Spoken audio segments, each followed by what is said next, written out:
Right now, sitting in a little glass jar at the back of your pantry is a simple powder. Yeah, probably pushed way to the back and covered in dust. Exactly.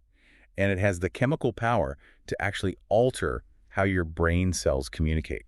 It's incredible. It can even change the way your body stores fat. But, I mean, chances are you're using it completely wrong.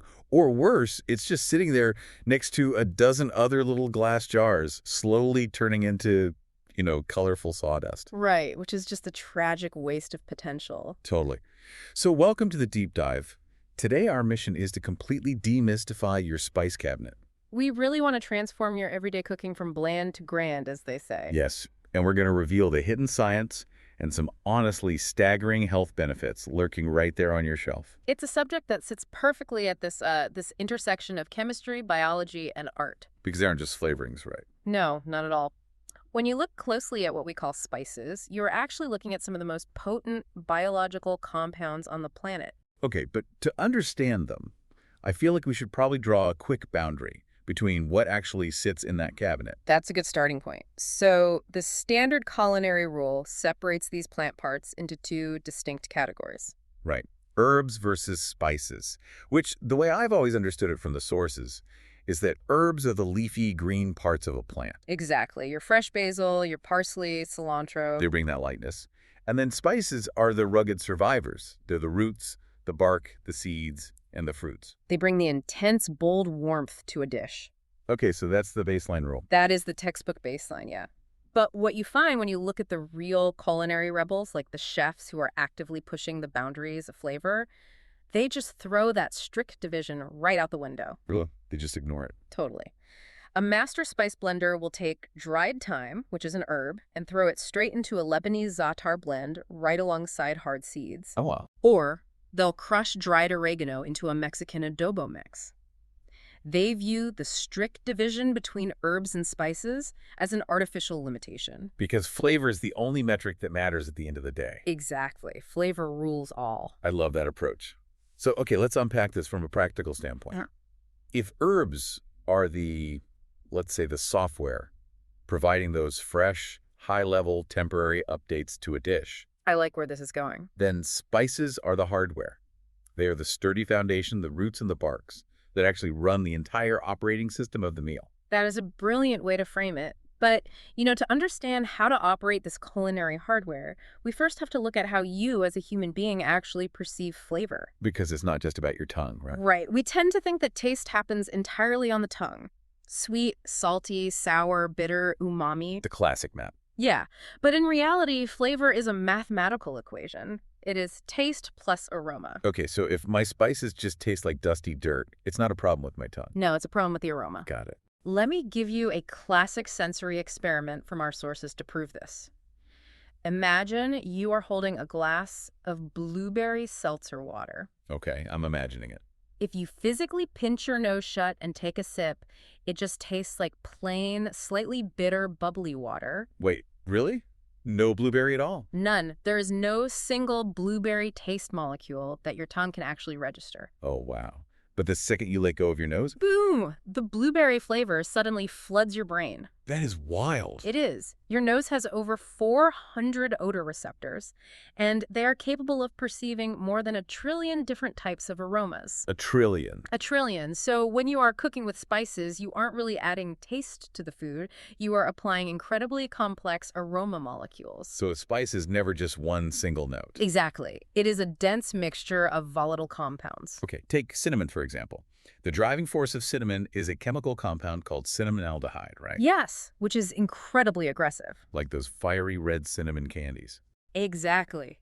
If you've ever had those, you are tasting a synthetic version of pure cinnamonaldehyde. It hits you hard, it's one-dimensional, and it just falls flat quickly. Right.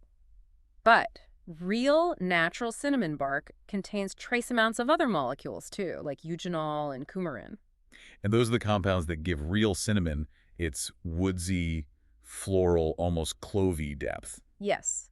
And I was reading in the sources that these molecules are actually categorized almost like a high-end perfume. Oh, I've heard this.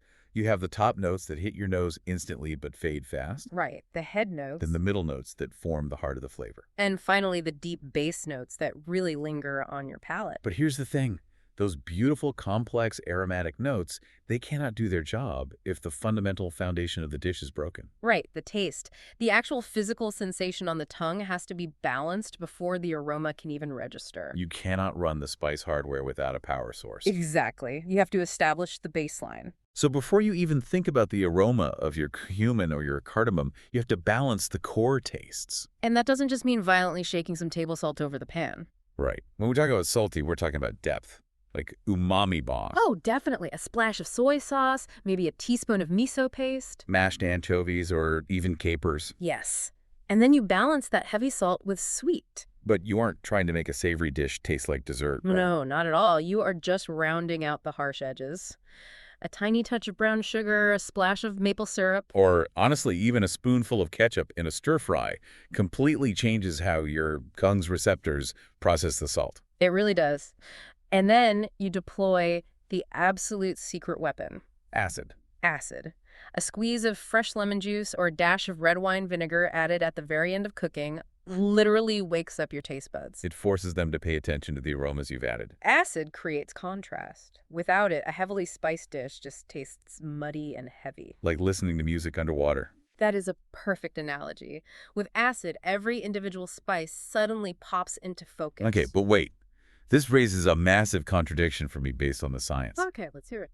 We just established that these aroma molecules are volatile. Yes, they are. By definition, that means they are small, light, and they naturally want to evaporate into the air. Correct. So if that's true, aren't we just destroying all that incredible flavor the second we throw our spices into a screaming hot pan? You know, that is one of the biggest misconceptions in home cooking. Really? So the heat doesn't destroy them? Heat doesn't simply destroy volatile molecules, it manipulates them. Okay, explain that. The entire art of cooking with spices comes down to controlling exactly when and how those molecules hit the heat.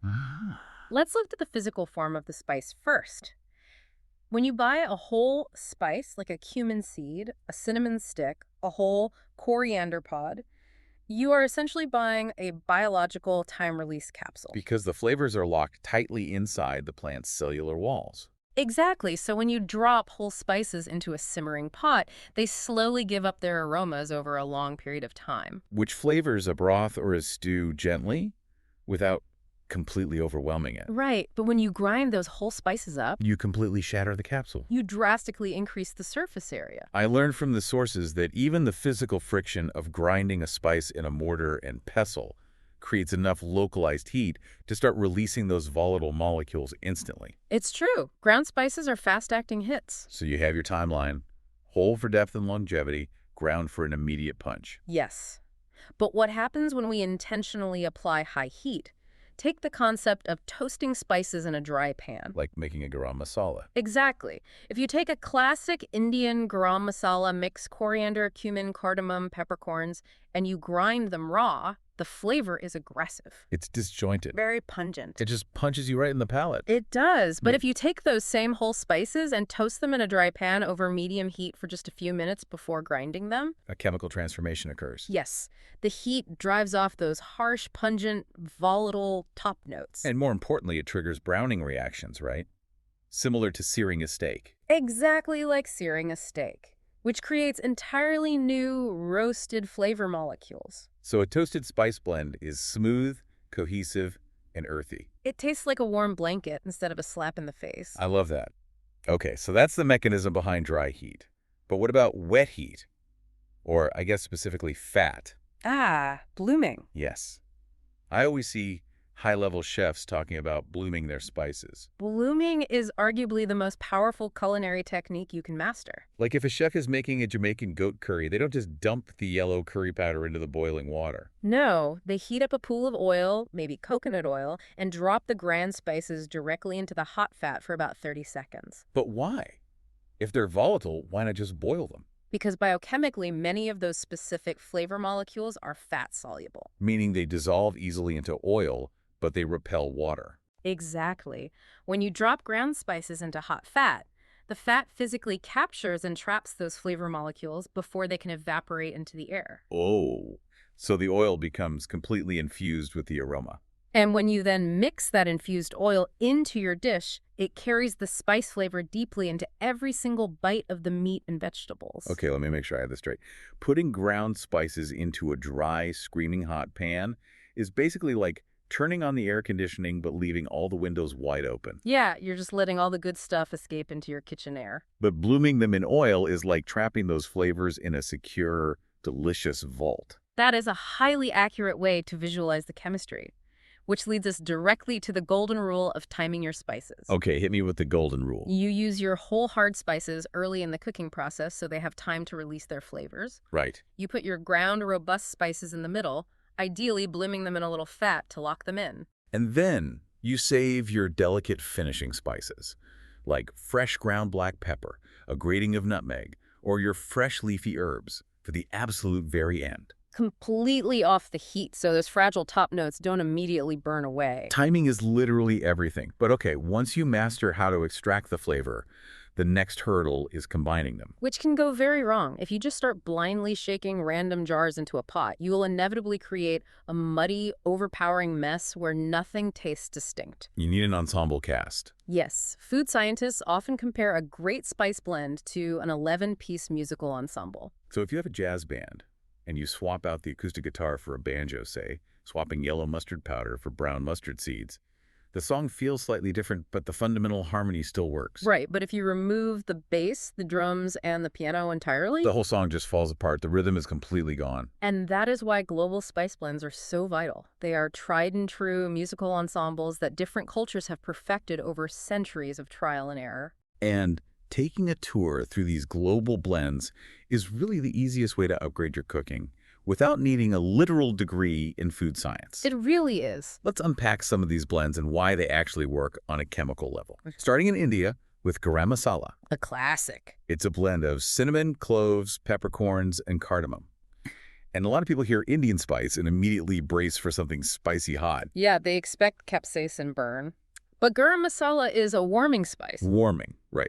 The essential oils in cardamom and clove actually stimulate the cold, sensitive nerve endings in your mouth. Wait, really? The cold sensors? Yes. While simultaneously increasing blood flow to the palate, it creates a physical sensation of warmth and depth without the painful burn of a chili pepper. That is amazing. It brings incredible complexity to something as simple as roasted cauliflower. Yeah. Or, honestly, even dusted over a bowl of buttered popcorn. Oh, garam masala on popcorn is incredible. Right. Okay, moving over to China. You have Chinese five-spice. Yeah. This relies heavily on star anise, cloves, cinnamon, fennel seeds, and the crucial ingredient, Szechuan peppercorns. And the Szechuan peppercorn is fascinating because it isn't actually a pepper. No? No. It contains a molecule called hydroxy-alpha-sansol. That sounds like a mouthful. It is. But when this molecule hits your tongue, it interacts with your tactile nerve receptors. It creates a physical tingling, buzzing sensation. Which acts as a chemical palate cleanser. Exactly. That buzzing sensation physically cuts through rich, heavy animal fat. Which is exactly why Chinese five-spice is the ultimate dry rub for a fatty roast duck or crispy chicken thighs. The spice literally cuts the grease. Brilliant. All right. Moving to the Middle East, we find Lebanese za'atar. A profoundly simple mix. Dried thyme, sesame seeds, salt, and sumac. And sumac is the absolute star there. It brings this bright, lemony tartness. And there is a very specific mechanism behind why it works so well. Sumac contains high levels of malic acid. Okay. When you mix za'atar with good olive oil, that malic acid binds with the lipids in the oil. To create a creamy, bright, almost emulsion-like reaction on the tongue. Yes. You don't even need a complex recipe for it. You take a simple flatbread dough, brush it heavily with olive oil, coat it in za'atar, and bake it. The heat, the fat, and the acid do all the work. Perfection. Oh, and we absolutely cannot skip Japan. Shichimi togarashi. It translates to 7 flavors. It features chili flakes for heat, but balances them with orange or mandarin zest, dried seaweed, and hemp seeds. And the seaweed brings massive amounts of naturally occurring The glutamates. pure umami. It gives you this tickling, complex, oceanic heat that is absolutely perfect, sprinkled over a bowl of udon noodles or silky tofu. It's beautiful. You know, we should also touch on the science of the backyard barbecue. Oh, yes. Building a dry rub for smoking meats operates under a slightly different set of rules, doesn't it? It does. The baseline formula for a great rub is 50% kosher salt by volume. Half salt. Have salt. The remaining 50% should be a textural mix, of course, black pepper, mustard powder, cayenne, and heavily smoked paprika. But there is a massive trap here that ruins so much backyard barbecue. Sugar. Yes.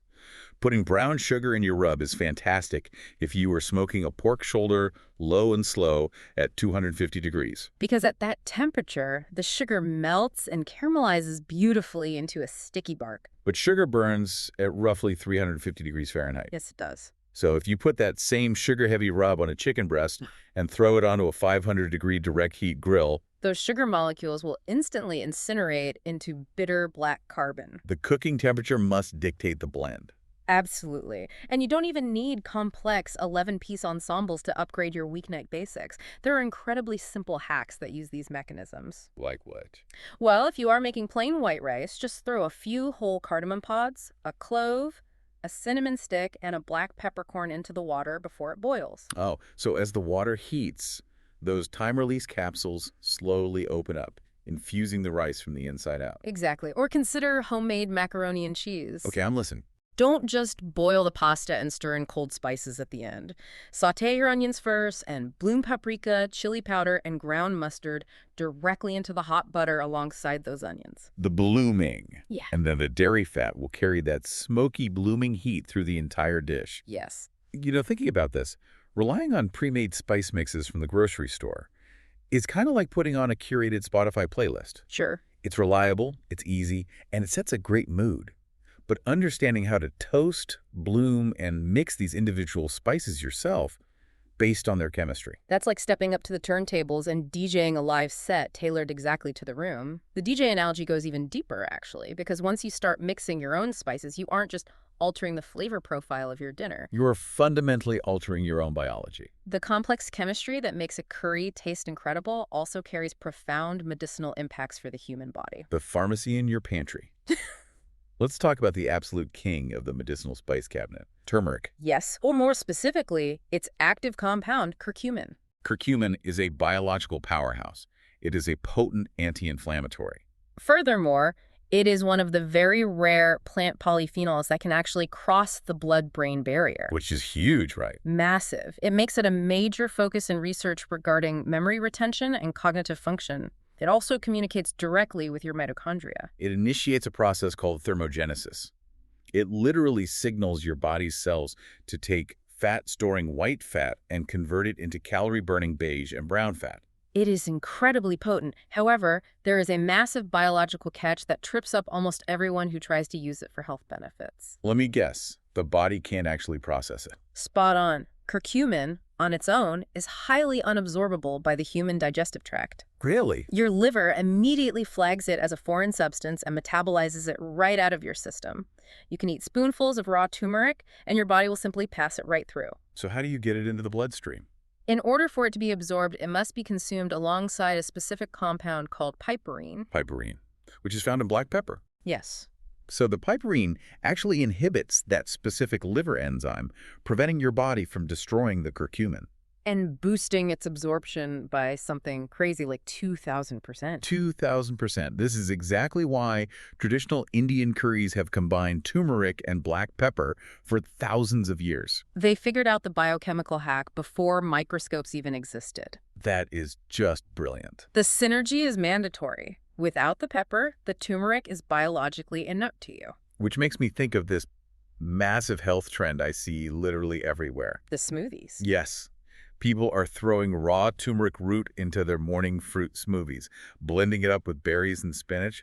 Are you telling me that without black pepper and without blooming it in fat, they are completely wasting their time? I am. Right. Throwing raw turmeric into a fat-free, pepper-free smoothie is largely an exercise in producing very expensive urine. Yeah. You are not absorbing the curcumin. The culinary synergy, the historical recipe, is the biological synergy. That is wild. And turmeric isn't the only heavy hitter sitting on the shelf. Let's look at rosemary. Rosemary is fascinating from a longevity perspective. There is a town in Italy called Aciroli, which boasts an unusually high population of centenarians. People living well past 100 years old. Exactly. Researchers studying their diet found that one of their daily habits is chewing raw rosemary. just chewing it raw. Yeah.